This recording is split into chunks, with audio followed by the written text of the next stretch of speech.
6. Good morning. I hereby call this meeting to order. We have a number of very special guests this morning. Senator Darcy Yek, excuse me, apologies. Yek. I should know better. Thank you for being here. Senator Jack Stewart. Right, yep, very good. And the McCaleb family, Caleb and Terry McCaleb, they are here. Thank you for being here. Then also Mike Patterson, former Secretary of Transportation, Joshua Sherem from Senator Langford's office, and Paul Zachary, City of Tulsa. My friend that's going to get the Harvard between 41st and 51st finish in my lifetime.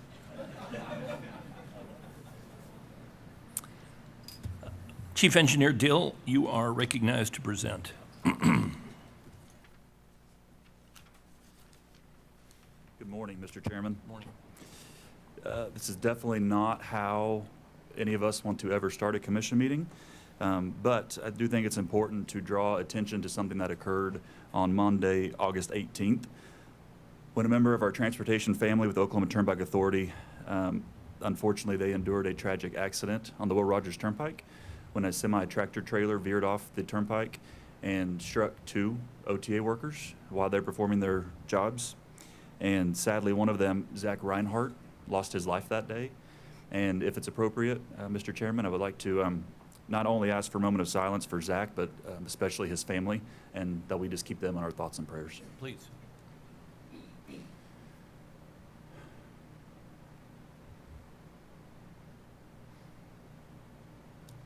Thank you. Thank you. The Commission Secretary, please call the roll. Mr. Boswell? Here, Boswell. Mr. Studeville? Studeville here. Ms. Billy? Mr. Freimiller? Freimiller here. Mr. Dyson? Here. Mr. Alexander? Here. Mr. Scott? Mr. Junk? Mr. Peterson? Here. Thank you.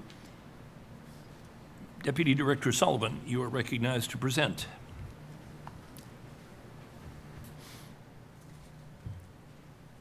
Good morning, Mr. Secretary, Commissioners. As you can tell, Director Gatz is missed today. Chief Dill and I will be covering the commission meeting on his behalf. He is representing the state of Oklahoma at an AASHTO, AGC, and ARPA meeting to talk about the importance and our issues related to the federal reauthorization that they're starting to work on. So we'll do our best in his absence. My first thing, with your indulgence, I'd like to have Please. Taylor Henderson come up and present an award.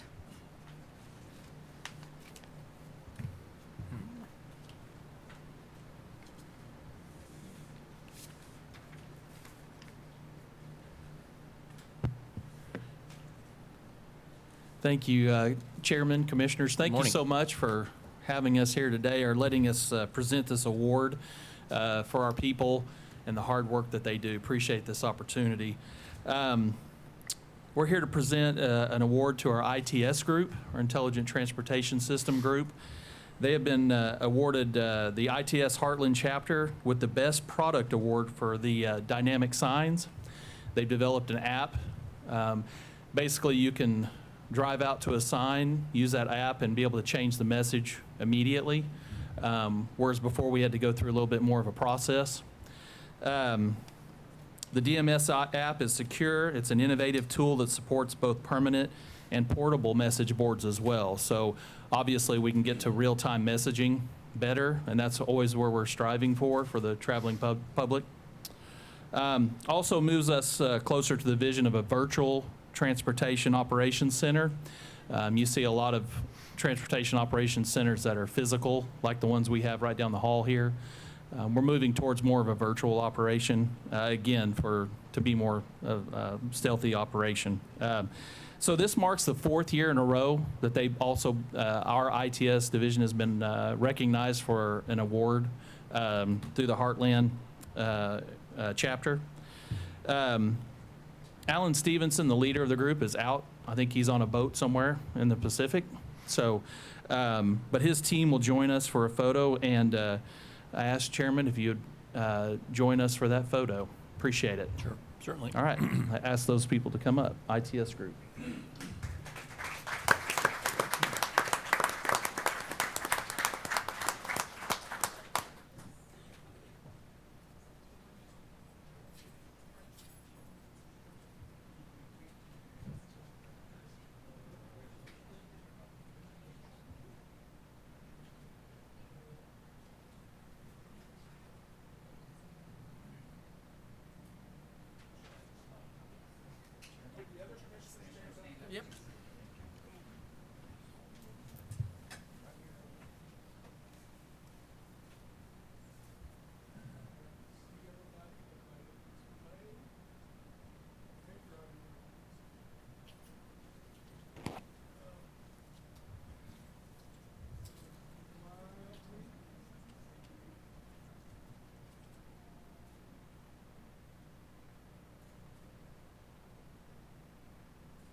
All right, and I am privileged to announce another award.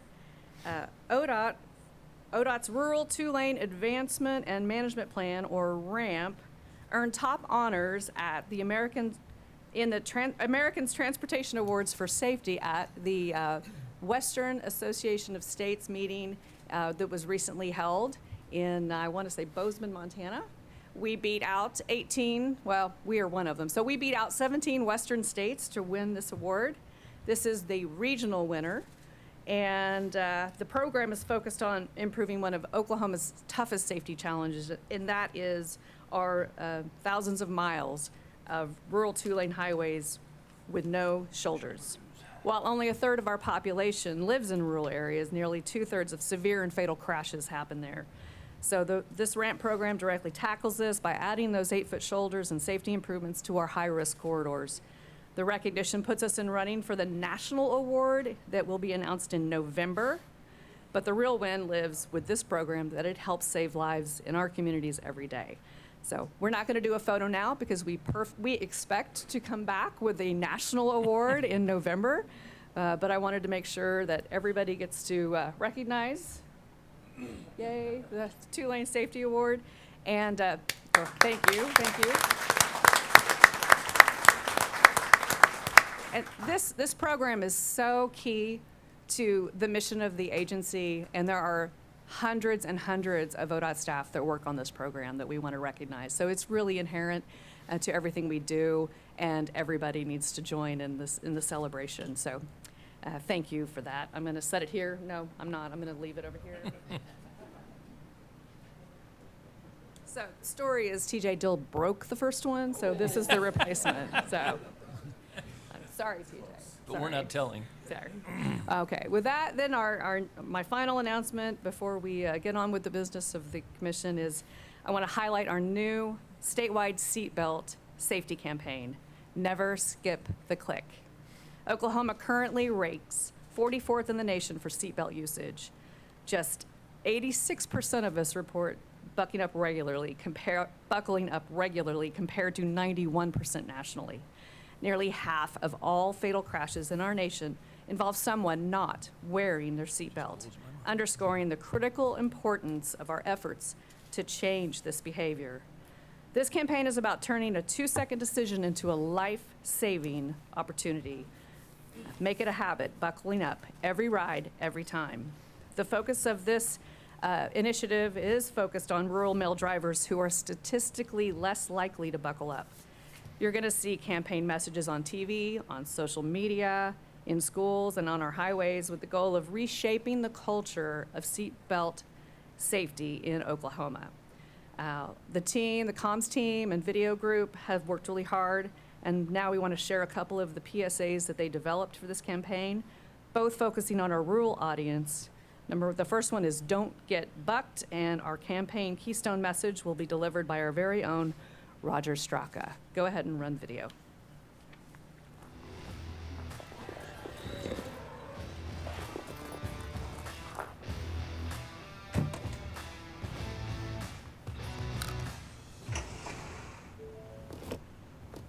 Dad, don't get bucked.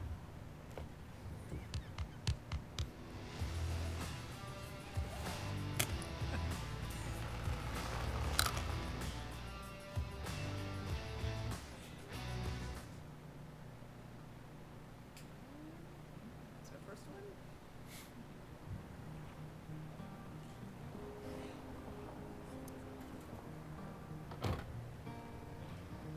We've all heard it before, buckle up. But in Oklahoma, that simple reminder still isn't sinking in for everyone. More than half of the people killed in crashes in the U.S. each year weren't buckled up. That's not just a statistic, it's families forever changed. ODOT and OTA are launching a statewide campaign called Never Skip the Click. It's part of the mission to help everyone make it home safe and make Oklahoma safe. We're focusing especially on rural drivers, young adults, and those who think it won't happen to me, but the truth is, you never know. Seatbelts reduce the risk of death in a crash by nearly 50%. That's one simple habit that doubles your chances of survival. Let's build a culture where buckling up is automatic. Every seat, every ride, every time. Because it's not about rules, it's about responsibility. And it's about making sure everyone makes it home. So wherever you're headed today, across town or across the state, click that bell. For you, for your loved ones. Never skip the click. Let's make it home safe. Let's make Oklahoma safe.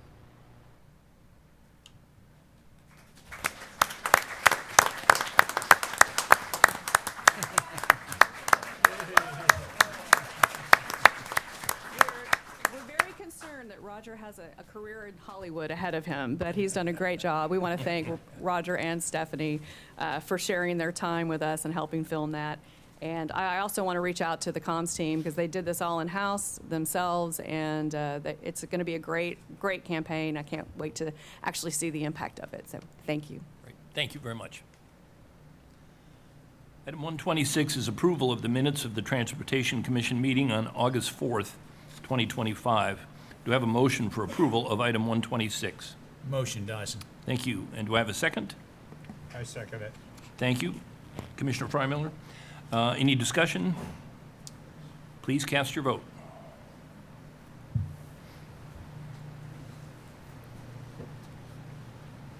Motion passes. Thank you.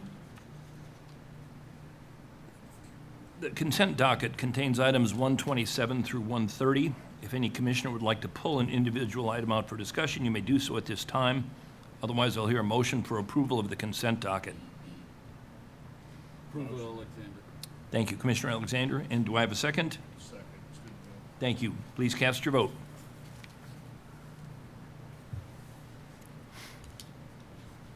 Motion passes. Thank you very much. Item 131 is programming item, bridge impact damage. Mr. Hernandez, you are recognized to present. Thank you. Good morning. Good morning. Chairman, Commissioners.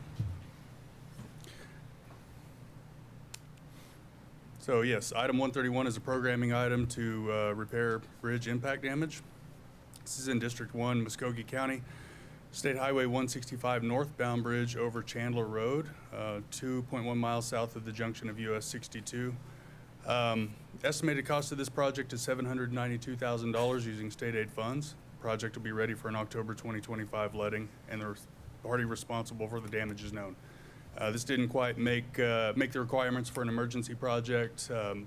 Traffic is open both above and below, so we're gonna quickly put together some plans and let this project in October.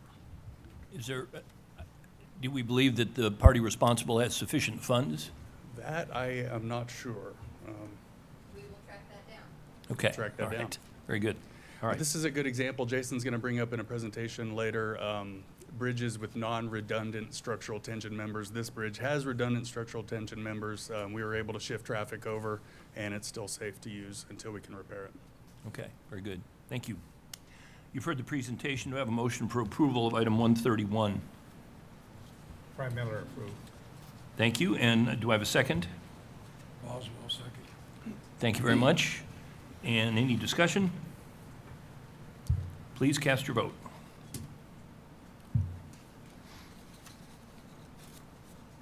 Motion passes. Thank you. Item 132 is engineering contracts. Mr. Hernandez, you are recognized to continue. Thank you. Part A is statewide on-demand architectural services in preparation of building construction plans. Department has selected 2 firms to provide these contract services to be utilized on an as-needed basis. They are CEC Corporation and C.H. Guernsey and Company. The total aggregate value of these contracts is $500,000. Part B is statewide as well for an on-demand independent cost estimator. The department has selected Innovative Contracting and Engineering, LLC, to provide these services to be utilized as needed. The contract value is $500,000. Part C is District 2, Pittsburgh County. This is State Highway 31 over Blue Creek. The project intent here is to replace the bridge on existing alignment. The department has selected Benham Design, LLC, to provide engineering services. A contract value of $1,107,791. Construction phase of this project is included in the 8-year construction work plan with a scheduled let date, federal fiscal year 2029. Part D is District 3 in Lincoln County. This is US 177 over Bell Cow Creek between Kearney and Wellston. Project intent here is to replace the bridge on existing alignment. The department has chosen WSB LLC to provide engineering services at a contract value of $805,717. Construction phase of this project is included in the 8-year construction work plan with scheduled let date in federal fiscal year 2030. Part E is District 5 in Beckham County. This is the westernmost 8 miles of I-40. The intent here is to reconstruct and rehabilitate the existing facility and rehabilitate the bridges.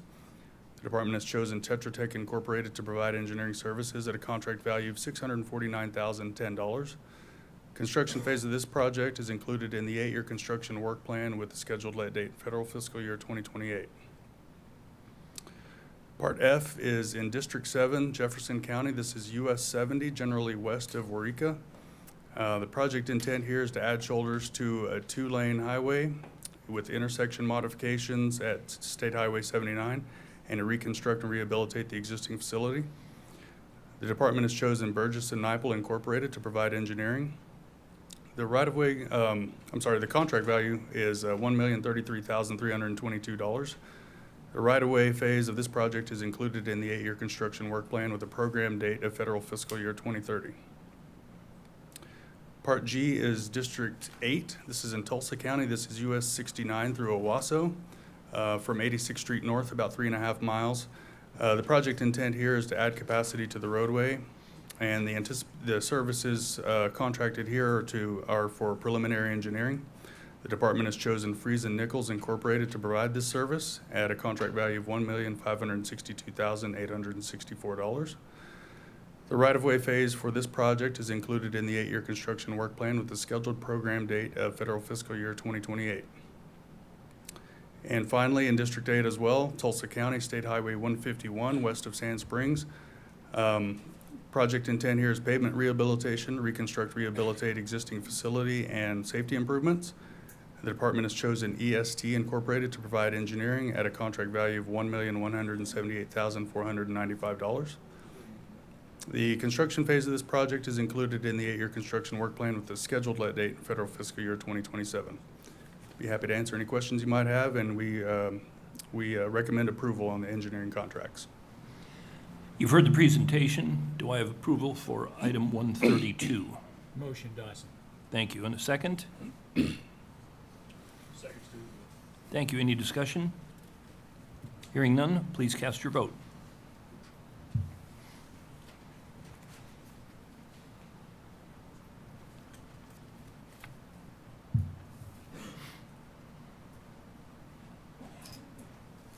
It's not accepting the votes. There it goes. Motion passes. Thank you very much. Item 132 is engineering contract supplements. Mr. Hernandez, you're recognized to continue. This is item 133 is the supplements. did I misspeak? You said 132, but it's No, 132. pardon me. Yep, we just did. Thank you. Part A is statewide on-demand environmental studies. This is the first supplement. The department has previously selected 8 consulting firms to provide these services. They are C.H. Guernsey and Company, CC Environmental LLC, CPNY Incorporated, doing business as STV Infrastructure, Friesen Nichols Incorporated, Garver LLC, Hudson Prince Engineering and Inspection PLLC, Integrated Environmental Solutions LLC, and Olson Incorporated. Total aggregate value increase for these contracts is $1,600,000. Part B is also statewide. This is for on-demand state bridge rehabilitation. This is the first supplement. The department has previously selected 8 consulting firms to provide these contract services. They are Benham Design LLC, CPNY Incorporated, doing business as STV Infrastructure, Consor Engineers LLC, Friesen Nichols Incorporated, H&TB Corporation, Jacobs Engineering Group Incorporated, Perky-Pile Engineering LLC, and Tetra Tech Incorporated. Total aggregate increase for these contracts is $2 million. Part C is in District 2, Atoka County. This is US 69 in Tushka. Project intent here is to reconstruct and rehabilitate existing facility, safety improvements, and intersection modification. This is the 4th supplement at a value of $222,037. The department has previously selected H&TB Corporation to provide engineering. The construction phase of this project is included in the 8-year construction work plan with scheduled let date federal fiscal year 2027. Part D is District 2, LaFleur County. This is State Highway 112 through Pecola. The project intent here is to reconstruct and rehabilitate existing facility and safety improvements. This is the first supplement at a value of $630,060. The department has previously chosen Native Strategies LLC to provide engineering services. The utilities phase of this project is included in the 8-year construction work plan with a program date of federal fiscal year 2029. Part E is District 2, Marshall County. This is US 70, the Medill realignment of US 70 east of Medill. The intent here is to relocate the facility to a new alignment and intersection modifications. The department has previously selected BKL to provide engineering services. This is the 3rd supplement. Supplement value is $254,610. Construction phase of this project is included in the 8-year construction work plan with a program date of federal fiscal year 2030. Part F is District 3 in McLean County. This is State Highway 74 at I-35. This is an interchange project. The department has previously selected Team Design to provide engineering services. This is their 2nd supplement at a value of $390,804. The construction phase of this project is included in the 8-year construction work plan with a scheduled let date in federal fiscal year 2028. Part G is District 3 in Cleveland County. This is I-35 under Indian Hills Road. This is an interchange project. The department has previously selected Team Design to provide engineering services. This is the 6th supplement at a value of $151,950. The construction phase of this project is included in the 8-year construction work plan with a scheduled let date federal fiscal year 2027. And Part H is District 8, Tulsa County. This is I-44 east of the US 75 interchange and crossing the river, the Arkansas River. The project intent is safety improvements, improve access, intersection modification, replace bridge on existing alignment, and add capacity to roadway. The department has previously selected Poe and Associates Incorporated to provide engineering. This is the 9th supplement at a value of $963,947. A portion of the construction for this project was awarded in federal fiscal year 2024. This supplement is for the remaining work, which will be added to the 8-year construction work plan. And Part I is also District 8. This is in Pawnee County. This is US 64 east of Pawnee. Project intent here is to add shoulders to a 2-lane intersection modification and geometric improvements. The department has previously selected CEC Corporation to provide engineering services. This is the 5th supplement at a value of $250,200. The construction phase of this project is included in the 8-year construction work plan with scheduled let date federal fiscal year 2026. Be happy to answer any questions you might have, and we recommend approval of the engineering supplements. This is probably a real geeky question. Back to E.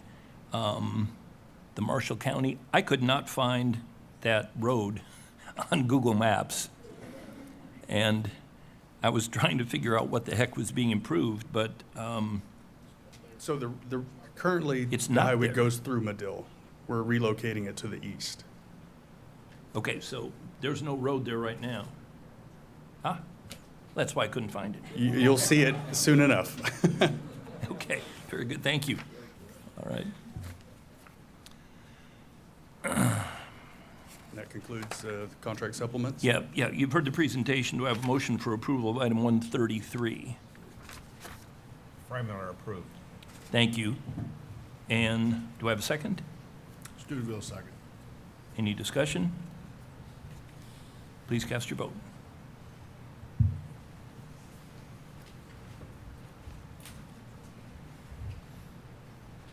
Motion passes. Thank you, Mr. Hernandez. Thank you. Item 134 is change orders with cumulative total of $150,000 or less. This is for information only. Mr. Leonard, you are recognized to present. Morning, Mr. Chairman, members of the Morning. commission. Yes, item number 134, parts A through double M, change orders on projects which have a cumulative total of change orders of $150,000 or less. This is presented for your information only, but I'd certainly be glad to answer any questions. If there are no questions, you are recognized to continue to item 135, change orders with cumulative total greater than $150,000. Thank you. Yes. Item 135, parts A through Z, these are change orders on projects which have a cumulative total of change orders greater than $150,000. Your approval is recommended, and I'd be glad to answer any questions. You've heard the presentation. Do I have a motion for approval of item 135? Motion Boswell. Thank you. Commissioner Boswell, and do I have a second? Second, Dyson. Thank you. Any discussion? Please cast your vote.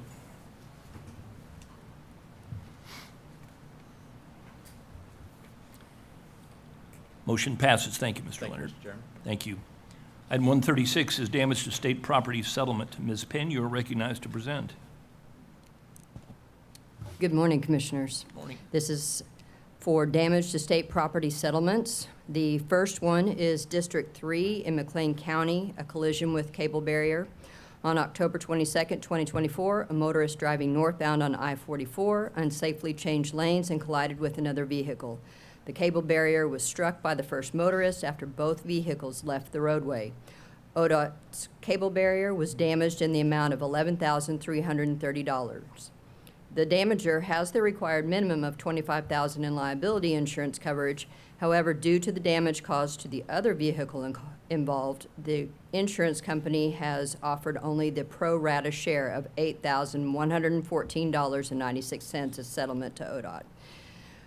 The Office of General Counsel has reviewed the cost to litigate and the likelihood of successful collection versus the time value of money and the preference of District 3 to have the money in hand, and has determined that accepting the insurance company's settlement offer is more cost-effective for ODOT. Therefore, ODOT is asking that it be permitted to settle this claim for the pro rata share of $8,114.96.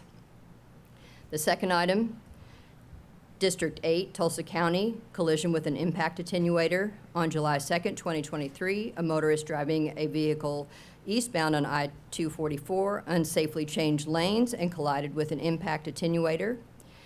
ODOT's impact attenuator was damaged in the amount of $37,803. Initially, the claim was denied by the insurance company because the damager was an excluded driver on the household policy. However, after negotiation with the Office of General Counsel, the insurance company agreed to settle for $16,000. ODOT is requesting it be permitted to settle for this amount. Approval is recommended. Thank you. It's timely that we have two state senators here to hear about the $25,000 limit, which costs us money almost every commission meeting from damages we can't recover. So anyway, appreciate again you gentlemen being here. So you've heard the presentation. Do I have a motion for approval of item 136? Motion Dyson. Thank you. And a second? Second, Alexander. Thank you. Any discussion? Hearing none, please cast your vote.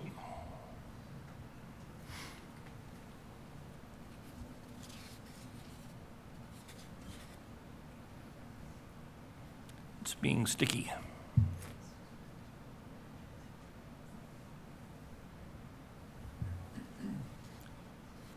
Yes, the motion passes. Thank you very much, Ms. Penn. Item 137 is final approval of the county designation order. Mr. Gote, you are recognized to present. Thank you, Chair and Commission. Item 137 is the request for final approval of the county designation order for fiscal year 2026. In accordance with 69 Oklahoma State Statute 636.3 subsection B, this designation order is prepared for use by the County Road Machinery and Equipment Revolving Fund and has been approved by the Department of Transportation County Advisory Board. The purpose of the designation order is to establish a priority basis to determine the order in which counties are approved to participate in the Equipment Revolving Fund for the noted fiscal year. The designation order is created using funds paid by the Oklahoma Tax Commission from gross production tax upon oil and natural gas, taxes on gasoline, diesel and special fuels, motor vehicle fees and taxes, divided by the certified county road miles. The subsequent dollar per mile figure is prioritized by lowest to highest.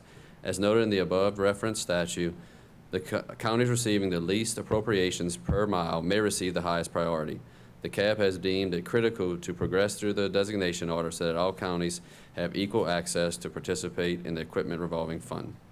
Approval is recommended, and I'll take any questions. I think you mentioned in our subcommittee meeting that the total dollars we're talking about is 5 million-ish? Around 5.9. 5.9? Yes, sir. Okay, that will go to, do you know how many counties?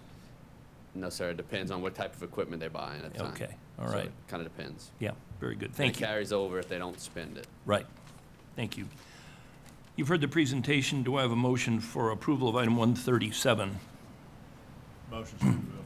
Thank you. And a second? Boswell, second. Thank you, Commissioner Boswell. Any discussion? Hearing none, please cast your vote.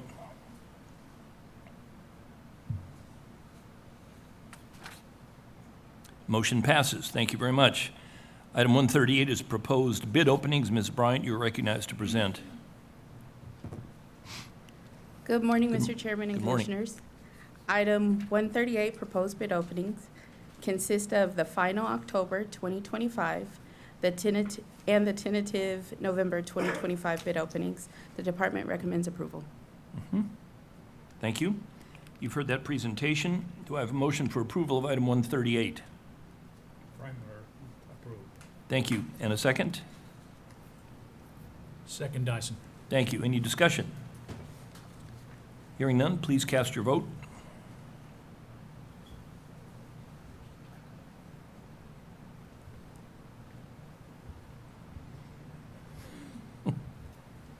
Motion passes. Thank you very much. Thank you. Item 139 is awards. Mr. Goka, you are recognized to present. Good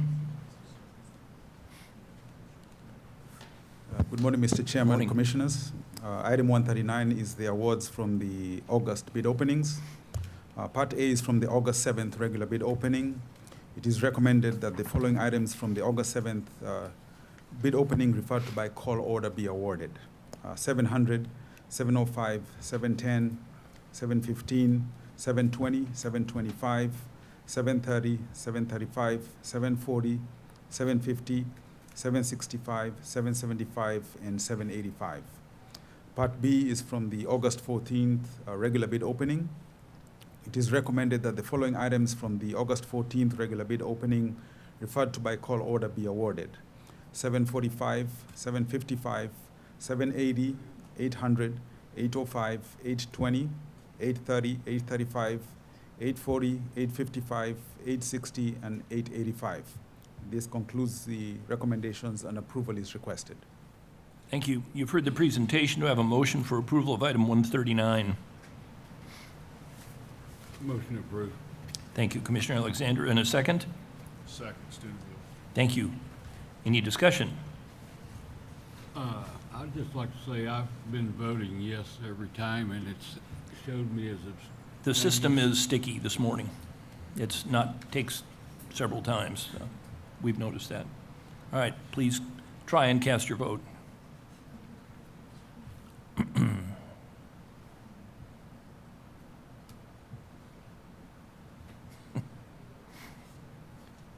Motion passes. Thank you very much, Mr. Goka.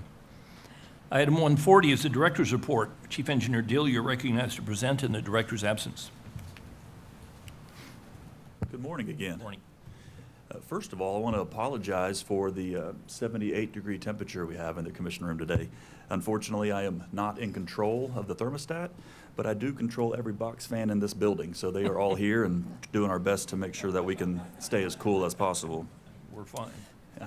I wanted to start by thanking Caleb and Terry McCaleb for joining us today.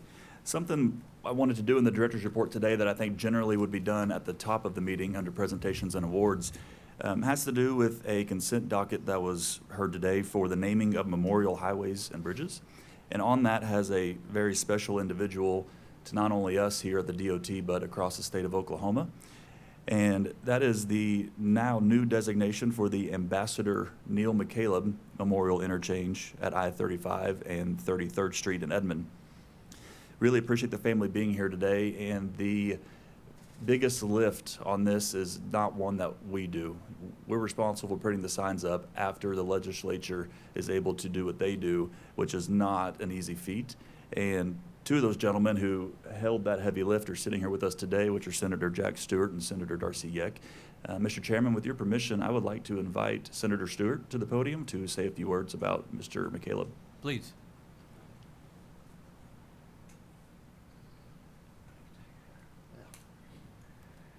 Well, good morning, and Good morning. thank you guys for allowing me this, and Chief Dill and the department also. I might just introduce myself a little bit more than being currently a state senator. Did a 31-year career at ODOT, totally eclipsed everything that Director McCaleb was here. So I was before and after, but he was a man that was brought in as a director at two separate occasions under Governors Bellman and under Governor Keating. Neil is a man that I totally respected him from the moment I ever met him. I wanted to emulate him. And going back and looking a little at his history over the weekend, I didn't realize, but we've got more in common than I thought. Both of our fathers were civil engineers prior to us. Both of them had taken us out onto projects when we were small boys, got us interested in it. So I became a civil engineer at Oklahoma State. Neil had been there 15 years or so ahead of me when it was Oklahoma and A&M, but he was just somebody that I've always emulated. He did go into the legislature quite a bit earlier than I did. I think I did the math, and he was 39 years old when he became a state representative. I've done that quite a bit later in life. He got 8 years in total legislation. I'm in my third year right now, a lot later in life. He did have one role, though, that I noticed that I do not want to emulate, and that he was the minority leader. So that's something we can hope that we're always into the majority. But mainly I just wanted to come and honor Neil today, thank the department for following through with what we've nominated as the memorial to be named after him, to recognize his family. He was a family man. He was totally dedicated to the state of Oklahoma in every way, shape, and form. He was a developer that I think was probably very instrumental behind the scenes in the development of Edmond itself. I know he did a lot up there with the city of Edmond. Chickasaw, he was born, bred, and died as a Chickasaw. Very well recognized by that community. But the thing that, like I said, he was someone you wanted to emulate, but he was so blooming smart. He was a leader. It was something that two separate governors recognized that wanted to put him in control of things. He did a great job when he had that command. But the biggest thing of all was his graciousness.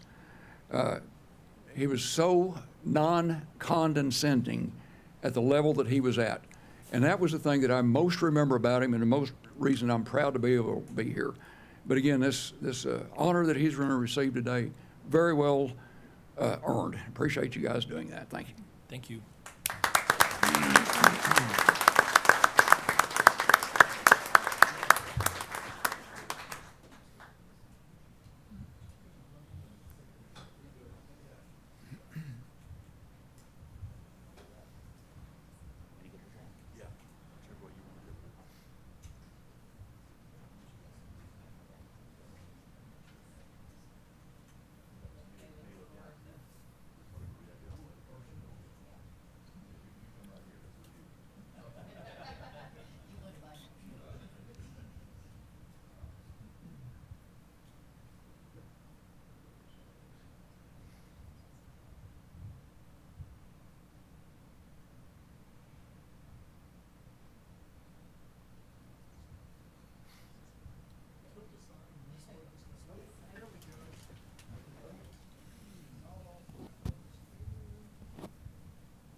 Which one?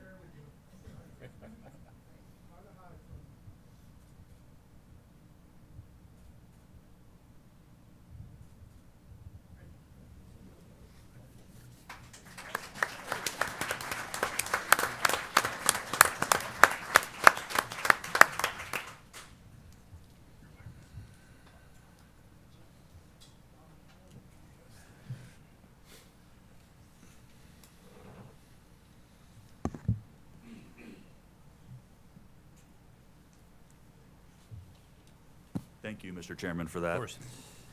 Moving on, last month, Mr. Chairman, Director Gatz had presented to the commission the state's new number 4 ranking and on-system bridge condition. And you had asked some great questions about what all goes into those reports that helps FHWA arrive to those rankings. And so with your permission, Mr. Chairman, I would like to recognize our state bridge engineer, Jason Giebler, to give a brief presentation. Please.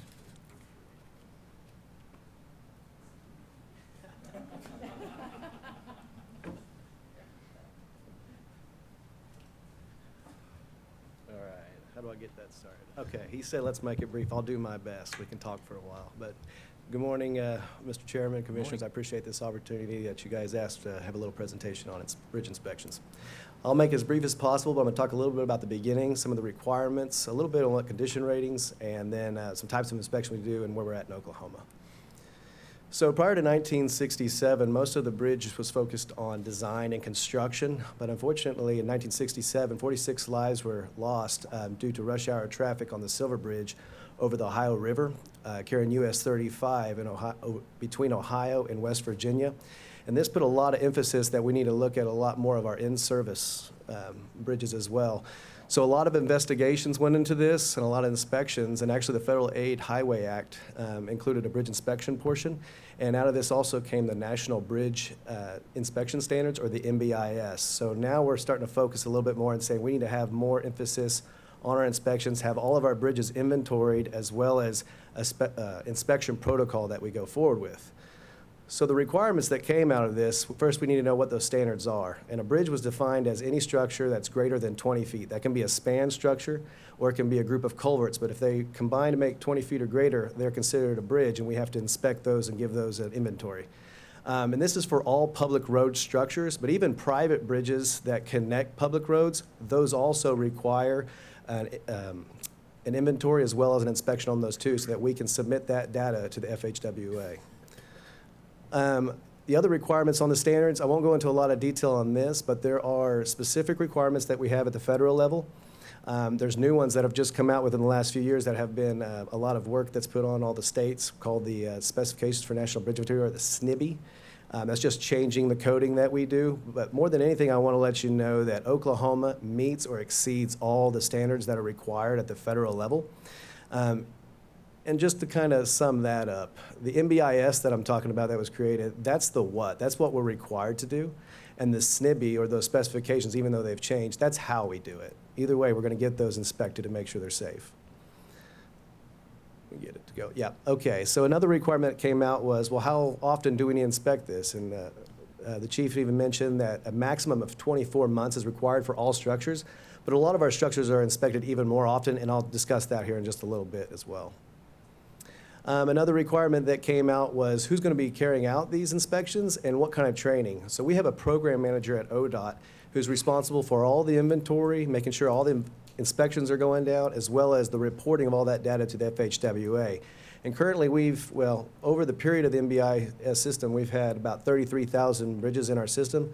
We're at 23,000 right now because a lot of those have been replaced that we're responsible to have inspected and get reported to the FHWA.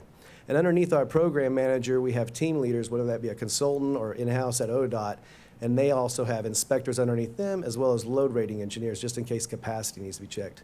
I won't go into a lot of detail about the actual training and requirements for each one, but overall, the OKP license and/or field experience is required at some level throughout there. Everybody's required to take the 2-week NHI Bridge Safety Inspection course. That's nationwide, and that helps us kind of standardize everything. As well as Justin mentioned earlier, if there's what we call fracture critical or non-redundant steel tension member bridges, we have special classes and certifications you have to go for that. After that, our inspectors, once they're out there working, they have to get a refresher every 5 years or within 5 years, which is a 3-day class to make sure they're there. Additionally, ODOT has a QCQA program, and it's actually being held next week, where we have everybody who does any inspections throughout the whole state has to go look at the same 3 bridges and components so that we can calibrate everybody, make sure they're all on the same page. We can also have discussions of issues we've been seeing, so they're aware of that and other things that have come up. And as well, on the odd years, we do load rating. And then the last requirement that we have is to make sure we have written reports. We have lots of documentation on all of our bridges, whether it be the written reports we can provide, photos, or other documentation. But also wanted to bring up our BRM, our database. We all talk about a lot about the people that are out in the field that we see inspection. There's a whole crew back here at the office that takes that data in, has to organize, make sure there's no errors in that, has to make sure that we have everything in line, and make sure that we have those submitted to the FHWA in an appropriate manner. So that was a real quick rundown of the requirements that we have for the MBIS. So then what is the rating process of that? There's really 2 real major rating processes that we have. Everyone's required to do an elemental and a component now. ODOT's been doing that for some time. Basically, in a nutshell, the elemental is going to be where we can look at more of the items, like specific types of joints, specific types of bearings, and we rate those, and we get a lot of data on that. All that goes into the major component areas that we look at, and that's more what you're familiar with. So if you guys have heard, like, hey, there's an SD bridge is rated, that's coming off the component portion of this. So for instance, on a span bridge like you see here, we're going to have 3 main components we're going to rate. So the purple line's pointing to the deck. That's basically the portion of the bridge that you're driving on. We also have the superstructure, which is the beams or the system that's holding up the deck. And then we also have a rating for our substructure or our abutments or piers that's holding up that. We have other types of bridges in our inventory as well, like buried structures or RCBs, reinforced concrete bridges. Those are just going to get 1 condition rating. And we also do some condition rating on scours and channels. But what is the condition rating? I know it's getting pretty technical. It's getting pretty deep. Yeah. Does this go on for another half an hour? Yeah, it's almost over. It's almost over, sir.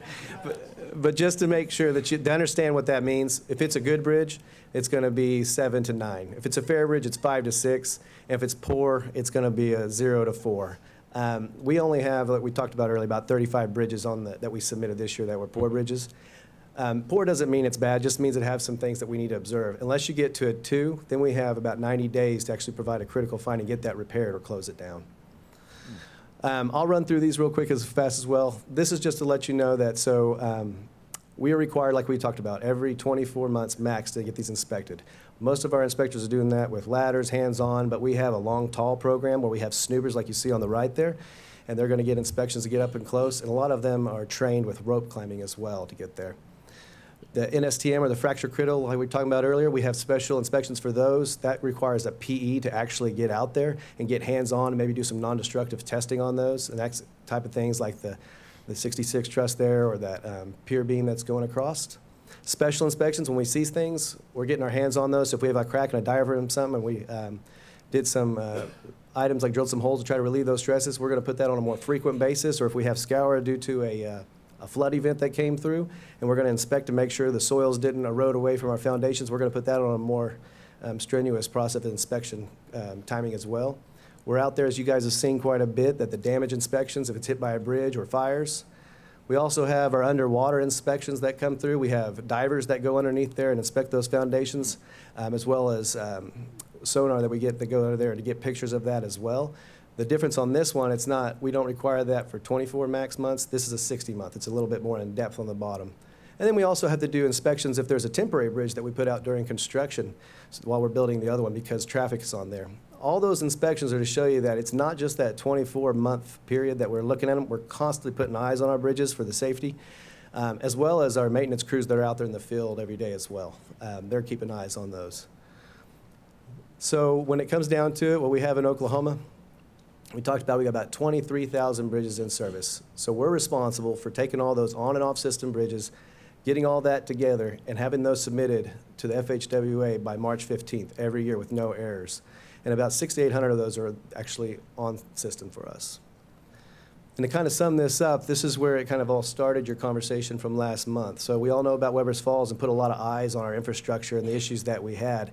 And we even saw that we were ranked about 49th with all the states according to SD Bridges. within the states on the ON system. And now, as you know, we're number 4 with only 35 bridges. All of them are being looked at right now. But the most important thing, I think, after this whole presentation is if you look at the yellow line, we got about 1,000 of the at-risk bridges. Those are the bridges that after one more inspection could become SD. But not only are we out there doing the inspections to keep them safe, we're getting a lot of data from that. And we can come back and do deterioration curves as well as look at our assets and figure out how to better spend our money on preservation, rehabs, or if we need to program something so that we can get more service life out of those bridges. So with that, I ran through a lot of information. We can send you through a 2-week class if you like. But if you have any questions, I'll do my best, or we have some subject matter experts. Commissioners are waiting for a more detailed explanation, so. Well, the moral of this story, Mr. Chairman, is be Keep careful my what you mouth ask shut. for. That's right. Thanks. Come on with us. We'll bring you out in the field. It'll be good. I would like to say that I want to commend your department for the job y'all have done over the last several years. When I got here on the commission, we were at the bottom of the list, and it's been remarkable what you've done, your department, with the bridges in the state of Oklahoma. And it's a very prideful point for me. I told my wife, I bet 50 times how much we moved up last month when I got home. You know, it was exciting to know Oklahoma, you know, my home state, had done something that well, and thank you very much. Well, thank you. And We should all be proud. We need to thank our legislature for putting up the money. Yes. I mean, that's, can't fix the bridges without adequate funds, so we are grateful for that support. Thank you. So, Thank you all. yeah, good point, Bobby. We shoved a lot in there. Feel free. We'll bring you in the field if you want to We'll. see some too. We're good. All right. Thank you. Thank you. Yeah, Commissioner Dyson, you're exactly right. When you ask an engineer a question, you got to be careful. That is generally how all of us will react when you ask us some technical questions.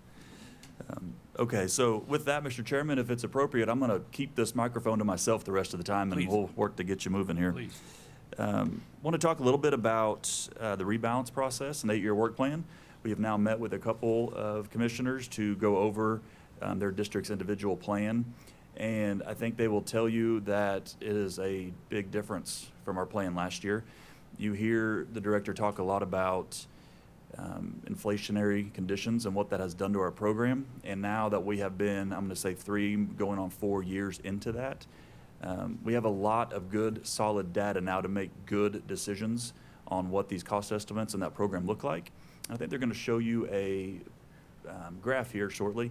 You've all seen this before. So this is the National Highway Construction Cost Index.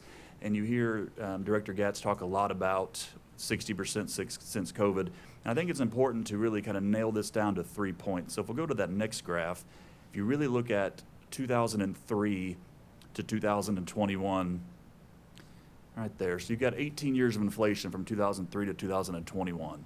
And when you look at 2021 to the end of 2024, in that 4-year time frame, we have experienced 18 years of inflation. And that is a hard thing to grasp, but when you start putting pen to paper, there is a real impact to our program on that. So more to come on that. If you haven't had a chance to sit down yet with us and your district engineer, we'll be doing that in the next coming weeks with the idea to bring the finalized product to you at the October Commission for your review and approval. Move a little bit up to an update on the Heartland Flyer, something you guys have heard plenty about at this point, but the Texas Transportation Commission did agree to allow a one-time amount of money in the amount of $3.5 million in order to continue funding the Heartland Flyer for another year. Again, this is just a 1-year continuation, and this will also be an issue next year with TxDOT as they're on a 2-year budget cycle. And Oklahoma is not immune from this either. Currently, we put approximately $2.85 million into the revolving fund to operate the flyer when our expenses actually reach about $5 million annually. So that's a conversation that we'll continue to have with our legislators about what can be done to help us fill that gap in our next budget cycle. I want to touch on just a little project update for you this morning, which is going to be on US 75. This is a bridge that we opened up in Glenpool in Tulsa County. This is a US 75 reconstruction that we've actually raised into a bridge to span 141st Street there in Glenpool. That has been a major bottleneck in that area for many years, and I really want to thank Trapper and his team for all their diligent and hard work. This was definitely not an easy project to do, but they thought very hard about the quickest and most feasible option to alleviate that congestion. And thought it was interesting too that now on the US 75 corridor, if you look from Bartlesville to Okmulgee, it's about an 84-mile stretch on that corridor. No stoplights, completely free flowing on that corridor now, which is also a huge help when it comes to a freight corridor like US 75. And then to touch on just a couple of upcoming projects that we're looking to start next year. The first one's going to be on US 69. This is a pavement rehab near Choteau in Mays County, about a $27 million contract. Long overdue 6-mile full depth replacement of those southbound lanes between US 412 and the Mays-Wagner County line, as well as new pavement on the US 69 and US 412 interchange ramps. Estimated to begin that early next year, and that'll last through summer of 2027. Very major freight corridor for us. There is a portion of construction in there that is going to put traffic head to head in those northbound lanes. It will absolutely be disruptive, and we'll be doing everything on our end to push out through social media and other campaigns to make sure the traveling public knows what's coming and for how long.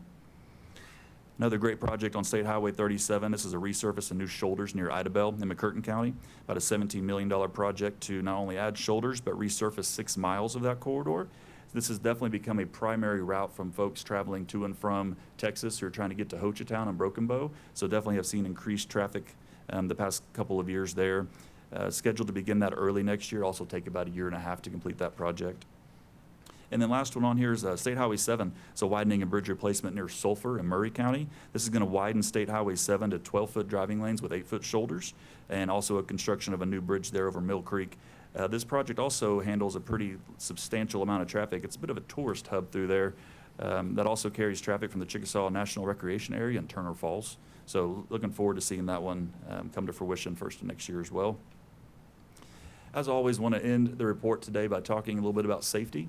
I want to start first by talking about a program called C-Tracks Thank Trains Week. This is formerly known as Rail Safety Week. That'll be celebrated September 15th through the 21st. Some interesting statistics here from Operation Lifesaver, which is a train hits a person or a vehicle approximately every 3 hours in the United States, which I thought was quite alarming. And additionally, more than 2,300 North Americans are injured or killed annually in crossing or trespassing incidents in those railroad corridors. ODOT will be sharing a lot of Operation Lifesavers content on social media channels to do our part to stop those tragedies on our tracks and do whatever we can to help boost rail safety, not only during that week, but for each week. And lastly, I'm going to end today talking a little bit about what we talked about when I first got here this morning, which is a difficult thing for any of us to speak about. I feel like we talk about work zone safety or driver safety always on a daily basis in our jobs, usually fairly broadly. And whenever it really hits home, whether it's with our family or OTA's family, it is much different when you speak about these things. Zach and Cody were working on the Will Rogers Turnpike, and Zach had gotten out of the vehicle to pick up some sort of debris, is what we were anticipating. And he was struck by that semi-tractor trailer who left the interstate. And after striking Zach, the truck also struck our pickup that was also had Corey Armstrong in the vehicle. And miraculously, Corey survived that accident. And happy to report that he is home and he is going through rehab and healing. But the impact of that is lasting, and unfortunately will never be changed for him or his family, or Zach's family for that matter. So I really ask that you keep all of their family in your thoughts and prayers while they focus and struggle with this. And honestly, I really want you to also remember the crew on the Will Rogers Turnpike, because it's also their family member that they lost. And we are all here to help them through this. Unfortunately, we're not immune to it. Had a similar tragedy last December that we had to deal with and are still dealing with, unfortunately. But it is a harsh reminder for all of us to put away our distractions as we're driving through those work zones and also obey those posted speed limits. Myself and Sean and Tim drove down to Antlers to meet with Commissioner Studeville last Friday, drove through several work zones, and I was the one driving that time. And Director Gatz talks about this a lot, but when we're driving through those work zones and I'm observing the posted 55 or 45, I am the hazard at that time. And the fact that I'm the hazard doing the speed limit, doing what I'm supposed to do to protect not only myself, but those workers is astonishing. Last week, I believe OHP had posted on their social media, they were traveling themselves, an OHP officer was traveling through a work zone on the Turner Turnpike where he got passed by an individual in a work zone traveling over 90 miles an hour. And luckily he was able to pull him over and give him a ticket. And sadly, that is occurring every single day. That is not an isolated incident, and we are now looking not only to us to see what we need to do better, because work zones are our responsibility to make them as safe as possible, whether that is by engaging enforcement, reviewing different technologies that may be available, most importantly, communicating with our legislators who can help us with any state statutory changes that might be necessary to help improve the safety of our work zones. But we will continue to highlight and promote campaigns like our seatbelt awareness throughout the year, and we're honestly going to ratchet this up more than what anybody's ever seen from the DOT in the past, because we are tired of being on the wrong side of the statistics of this manner. So I appreciate all of your help and support with that, and I would be happy to stand for any questions, Mr. Chairman, if you or the commission have them of me. Any questions for Chief Engineer Dill? I'd like to make a comment. Yes, sir. You know, we can pass all the laws we want. We can make all the rules we want. We can put all the signs up we want. But until we increase our enforcement and bring our enforcement level up, and especially on the commercial side, we are lacking in enforcement, and we need to integrate a higher degree of enforcement out there to make our highways safer. Thank you. Agree totally. Yep. All right. Thank you, Chief Engineer Dill. If there are no other comments, then I'll hear a motion for item 141, which is adjournment. Motion, Dyson. That was quick. Do I have a second? Please cast your vote.